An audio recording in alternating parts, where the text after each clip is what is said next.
It was back in 2023 that the world first heard the term Diddy freak-offs from a lawsuit that Cassie filed. Cassie accused Diddy of forcing her to participate in these freak-off parties where she was forced to hook. It was back in 2023 that the world first heard the term Diddy freak-offs from a lawsuit that Cassie filed. Cassie accused Diddy of forcing her to participate in these freak-off parties where she was forced to hook up with male escorts while Diddy watched it all go down. At first, the world refused to believe it, calling Cassie a liar who just wanted money from Diddy. But people started looking at her differently when the very next day, Diddy settled with Cassie for millions of dollars. This seemed to prove that she wasn't lying about these wild freak-off parties, especially after months later, security footage of one of the hotels where the freak-offs were held that leaked, showing Cassie trying to escape a Diddy freak-off session and being stopped by Diddy. This is when it became clear to the world that who they thought Diddy was isn't who he really is behind the scenes. Even with this information out there, no one knew exactly what these freak-off parties were. They can only imagine what it could be. Now, since the trial has commenced, we finally have been told exactly what went on at these freak-offs. If you saw my previous videos covering this, you would know that I have been exposing the truth about the freak-offs since the beginning. Go back to my Diddy videos from when all of this started. I told you guys exactly what these freak-offs were. They weren't parties. They were sex magic rituals. Now, Cassie basically has confirmed this during the trial, as she has gone into detail about what exactly Diddy was doing during those rituals. Hey guys, I hope all is well. Welcome back to The Truth Is, where I drop new videos exposing the truth weekly. In today's episode, we will be talking about the Diddy trial and Cassie revealing the truth about the freak-offs. Let's get right into it.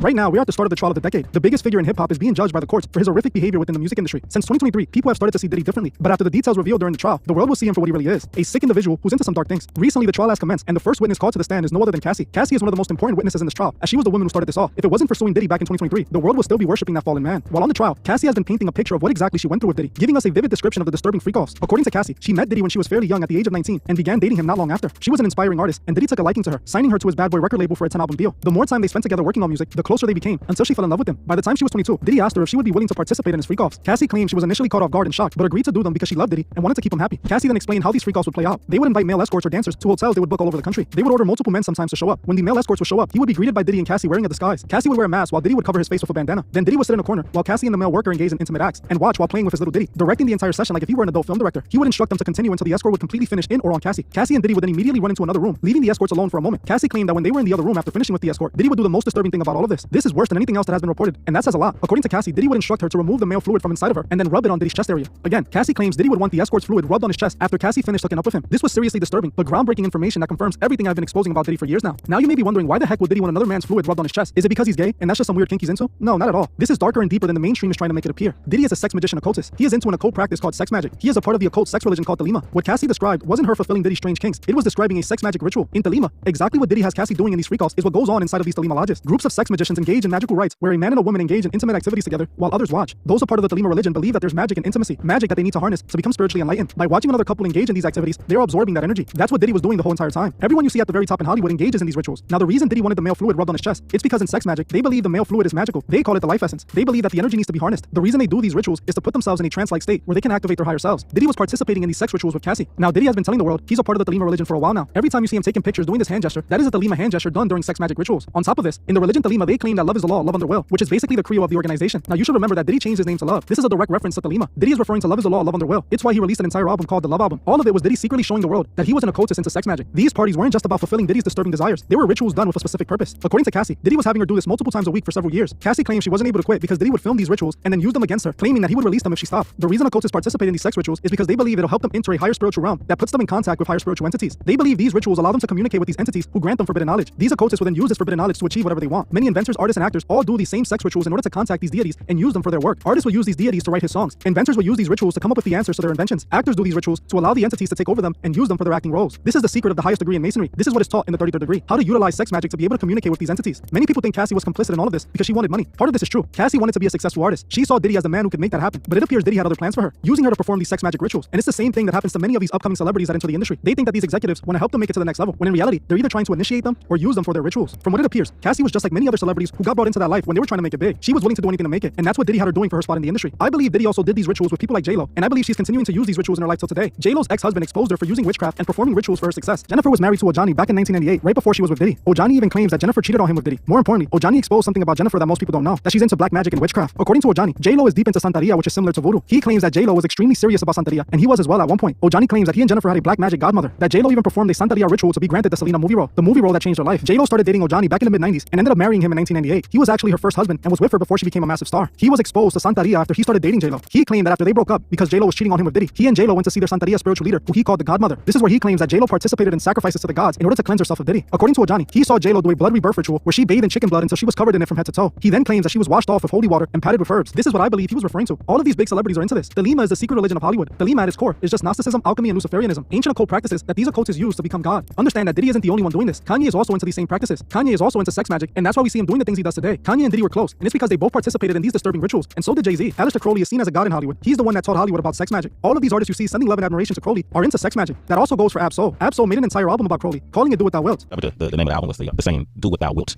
which to me brought me to Aleister Crowley. And you know who Aleister Crowley is, right? And he was a magician, a poet, and he was also linked to Satanism. Yeah. Amazing. And so what made you decide, what does that mean to you? Made you decide to name your project that? Well, you know what? You're the first one to bring up the Satanism, and I'm so glad that you did, because you know it's all church with me. Yeah. Know that. So Do What Thou Wilt immediately sounds like, free will. Aleister Crowley has been influential throughout music and entertainment and ideology and philosophy. The album is based on that quote, Do What Thou Wilt, which is in the book, one of his books, The Book of the Law. And love is the law. Love is the only law. I respect that because, my main thing is ain't nothing wrong with a righteous man, correct? Yeah. So I really admire this guy. Well, I mean, but Mostly what he's saying is, are you signing your name on the dotted line? Or are you signing your soul away? Yeah, that's what he's saying. Are you in the Illuminati? I mean, what you think? I know, but As you can see, this is what Crowley was really about. Crowley taught his followers about all of these rituals, literally not only telling people to use man fluid like Diddy is doing, but also using blood in the same way. Crowley even instructed his followers to even eat man fluid, as it would further their ecstasy. It's not a coincidence that Diddy changed his name to Love and dropped the Love album right before this all happened. He was out here doing these rituals the entire time. It's all connected to sex magic. Remember Jonathan Odie? He was just brought up in this trial and confirmed to be one of the freak-off escorts. He claimed Diddy, Khaled, and Ross were all gay and a part of the Volé secret society. Diddy and Ross was good buddies, okay? They're gay. Both. Diddy and Ross and Khaled. They're all gay. He's part of what's called the Boulé. The Boulé is a branch of the line. Okay. All of these men are a part of the Lima. All of them participate in these sick, disturbing rituals. This is the truth about Hollywood the media isn't going to tell you. This is why I advise you guys to stop idolizing these people. Look at what these people are really up to behind the scenes. It's disgusting. I'm gonna keep my eyes on this trial and continue to provide you guys with the important information. Things that the media are going to try to cover up because they work for the elite who participate in these sick rituals. Well, that's it for this video. I want to thank you all for watching, and I'll see you guys in the next one.